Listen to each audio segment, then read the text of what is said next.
Hey friends, all right, we're back for chapter 44. Remember, Stanley and Zero just made it to Camp Green Lake and they're hiding in holes, waiting for everybody to go to sleep so that they can dig one more hole. All right, let's go, chapter 44.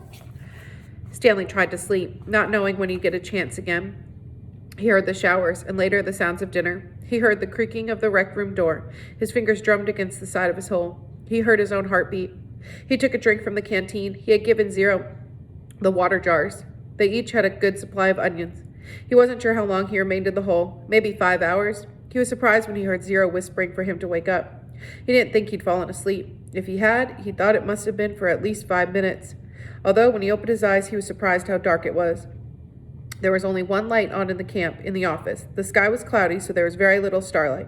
Stanley could see a sliver of the moon, which appeared and disappeared among the clouds. He carefully led Zero to the hole, which was hard to find in the darkness. He stumbled over a small pile of dirt. "I think this is it," he whispered. "You think?" Zero said. "It is," said Stanley, sounding more certain than he really was. He climbed down. Zero handed him the shovel. Stanley stuck the shovel into the dirt at the bottom of the hole and stepped on the back of the blade. He felt it sink beneath his weight. He scooped out some dirt and tossed it off to the side. Then he brought the shovel back down. Zero watched for a while. "I'm going to try to refill the water jugs," he said. Stanley took a deep breath and exhaled. "Be careful," he said, then continued digging. It was so dark he couldn't even see the end of his shovel. For all he knew, he could be digging up gold and diamonds instead of dirt. He brought each shovel full close to his face to see if anything was there before dumping it out into the hole. As he made the hole deeper, it became harder to lift the dirt up and out. It was 5 feet deep before he even started. He decided to use his efforts to make it wider instead. This made more sense, he told himself. If Kate Barlow had buried a treasure chest, she probably wouldn't have been able to dig much deeper, so why should he? Of course, Kate Barlow probably had a whole gang of thieves helping her. "You want some breakfast?" Stanley jumped at the sound of Zero's voice. He hadn't heard him approaching. Zero handed down a box of cereal. Stanley carefully poured some cereal into his mouth. He didn't want to put his dirty hands inside the box. He nearly gagged at the ultra-sweet taste. They were sugar-frosted flakes, and after eating nothing but onions for more than a week, he had trouble adjusting to the flavor. He washed them down with a swig of water. Zero took over the digging.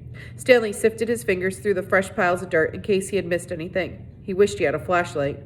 A diamond no bigger than a pebble would be worth thousands of dollars. Yet there was no way he'd see it.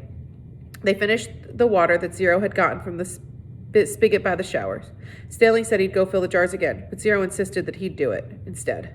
"No offense, but you make too much noise when you walk. You're too big."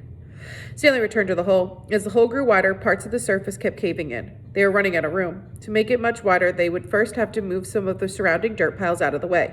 He wondered how much time they had before the camp woke up. "How's it going?" Zero asked when he returned with the water. Stanley shrugged one shoulder.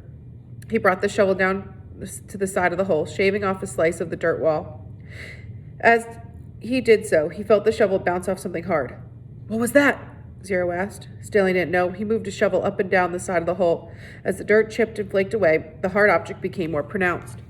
It was sticking out of the side of the hole, about 1.5 feet from the bottom. He felt it with his hands. "What is it?" Zero asked. He could feel a corner of it. Most of it was still buried. It was the cool, smooth texture of metal. "I think I might have found the treasure chest," he said. His voice was filled with more with astonishment than with excitement. "Really?" asked Zero. "I think so," Stanley said. The hole was wide enough for him to hold the shovel lengthwise and dig sideways into the wall. He knew he had to dig very carefully. He didn't want the side of the hole to collapse, along with the huge pile of dirt directly above it. He scraped at the dirt wall until he exposed one entire side of the box-like object. He ran his fingers over it. It felt to be about 8 inches tall and almost 2 feet wide.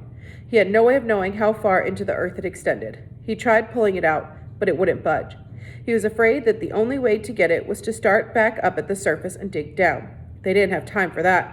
"I'm going to try and dig a hole underneath it," he said. "Then maybe I can pull it down and slip it out." "Go for it," said Zero. Stanley jammed the shovel into the bottom edge of the hole and carefully began to dig a tunnel underneath the metal object. He hoped it didn't cave in. Occasionally, he'd stop, stoop down, and try to feel the far end of the box. But even when the tunnel was as long as his arm, he still couldn't feel the other side. Once again, he tried pulling it out, but it was firmly in the ground, and if he pulled too hard, he feared he'd cause a cave-in. He knew that when he was ready to pull it out, he would have to do it quickly before the ground above it collapsed. As the tunnel grew deeper and wider, the more precarious, Stanley was able to feel latches on one end of the box and a small leather handle. It wasn't really a box. I think it might become some kind of metal suitcase, he told Zero. Can you pry it loose with the shovel? Zero suggested. I'm afraid the side of the wall will collapse. You might as well give it a try, said Zero. Stanley took a sip of water. Might as well, he said. He forced the tip of the shovel between the dirt and the top of the metal case and tried to wedge it free. He wished he could see what he was doing. He worked the end of the shovel back and forth, up and down, until he felt the suitcase fall free. Then he felt the dirt compiling down on top of it. But it wasn't a huge cave-in. As he knelt down in the hole, he could tell that the only portion of the earth had collapsed. He dug with his hands until he found the leather handle, and then he pulled the suitcase up and out of the dirt. I got it, he exclaimed. It was heavy. He handed it up to Zero. You did it, Zero said, taking it from him. We did it, said Stanley. He gathered his remaining strength and tried to pull himself up out of the hole. Suddenly, a bright light was shining in his face. Thank you, said the warden. You boys have been a big help. Uh-oh.